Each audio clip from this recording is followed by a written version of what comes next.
आशा पढ़ी लिखी और बहुत समझदार लड़की है। आशा अपने माता पिता की इकलौती बेटी है। मुझे तुम्हारी नीयत पर पहले से ही शक था। मुझे पता था अगर गहने तुम्हारे हाथ लग गए तो उसे गायब होने में टाइम नहीं लगेगा।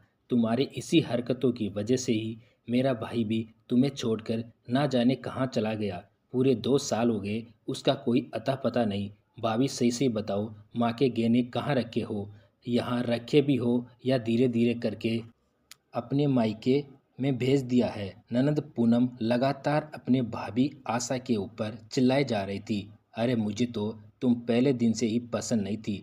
जाने भाई को भी तुम्हारी कौन सी तिरिया चरित्र के बारे में पता चल गया, जो यह घर छोड़कर ही भाग गया और ऐसा भागा कि आज तक वापस भी नहीं आया। और तुम्हारे बहकावे में आकर मेरे माँ बाप ने अपने ही बेटे का अंतिम संस्कार भी कर दिया। न जाने कहाँ कहाँ से गुल खिलाकर आई है, कितने घर बर्बाद करी है। यहाँ पर भी डाका डालकर बैठ गई, निकलने का नाम नहीं लेती हो। तुम यहाँ पर कर क्या रही हो? तुम भी जाओ कहीं और दूसरा आदमी फंसाओ, किसी दूसरे का घर बर्बाद करो। इतना सुनते ही आशा ने गुस्से में एक चांटा कस के पूनम के गालों पर दे मारा। पूनम बिल्कुल हैरान होकर आंखें फाड़कर गुस्से से आशा को देखी जा रही थी। उसे यकीन नहीं हुआ कि आशा ने उसके ऊपर हाथ उठाया है। इतनी बड़ी बेइज्जती आखिर पूनम कैसे बर्दाश्त कर सकती है? उसने भी आव देखा ना ताव तुरंत हाथ उठाया आशा को मारने के लिए, लेकिन जैसे ही पूनम ने अपना हाथ उठाया, पीछे से पूनम के पापा ने उसका हाथ पकड़ लिया और पूनम को दूर धकेलते हुए बोले, बस करो पूनम, बहुत हो गई तुम्हारी बचकानी हरकतें। तुम्हें जरा भी शर्म नहीं आ रही कि तुम क्या क्या बोले जा रही हो? होश में तो हो? पागल हो गई हो? अरे खोट आशा में नहीं, खोट मेरी परवरिश में ही है, जो एक बेटा नालायक निकल गया और बेटी जिसकी जुबान पर लगाम नहीं है, जो अपना घर तो संभाल नहीं सकती और दूसरे को घर संभालने की हिदायत दे रही है। तुम होती कौन हो और आशा को इस घर से भगाने वाली? यह घर पहले तुम्हारा था, लेकिन अब यह घर आशा का है। बेटा तो वह हमारे लिए कलंक ही था। जाने कौन से समय में पैदा हुआ, उसके चक्कर में बेचारी आशा भी पूरी जिंदगी पीस के बर्बाद हो गई। मैंने 2 बच्चे नहीं पैदा किए, अपने लिए काल पैदा कर लिया है। एक तो कहीं मुँह छुपा के भाग गया और दूसरी तुम आए दिन हमें खून के आंसू रुलाती रहती हो। कुछ तो शर्म किया करो। मरी हुई को क्या मार रही हो तुम? रही बात तुम्हारे माँ के गहनों की, तो गहने ही नहीं, इस घर के जितने भी गहने हैं, मेरी जितनी भी सेविंग है, ये पूरी प्रॉपर्टी, पूरा घर, सब कुछ आशा का ही है। और तुम इस लालच में मत रहना कि तुम्हारा भाई नहीं है तो तुम आशा को ऐसे टॉर्चर करके उसे घर से भगा दोगी ताकि पूरी प्रॉपर्टी पर तुम कब्जा कर सको।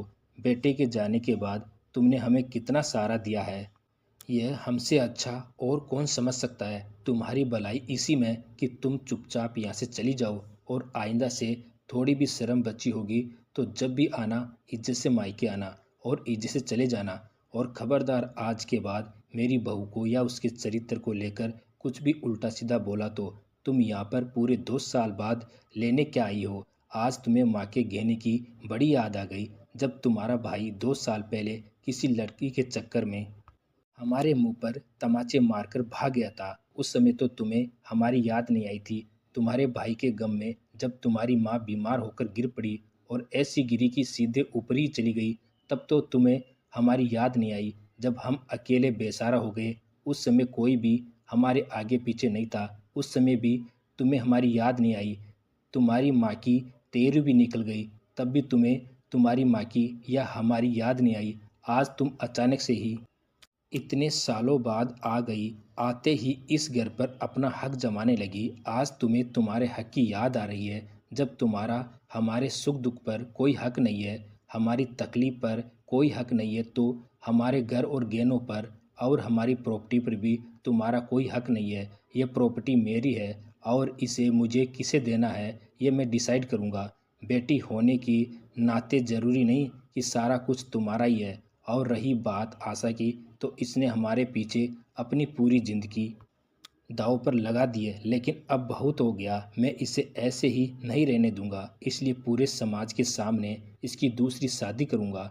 खुद अपने हाथों से कन्यादान करूंगा और कन्यादान के रूप में अपना पूरा धन दौलत, पूरी प्रॉपर्टी, सब कुछ आशा के नाम करूंगा। जिसमें तुम्हारा रत्ती भर कुछ भी नहीं होगा। इसलिए बेहतर है आइंदा से मेरी बेटी के ऊपर कोई भी इल्ज़ाम मत लगाना। आशा के उसी दिन से माँ बाप थे कहते हुए पापा वहाँ से चले जाते हैं।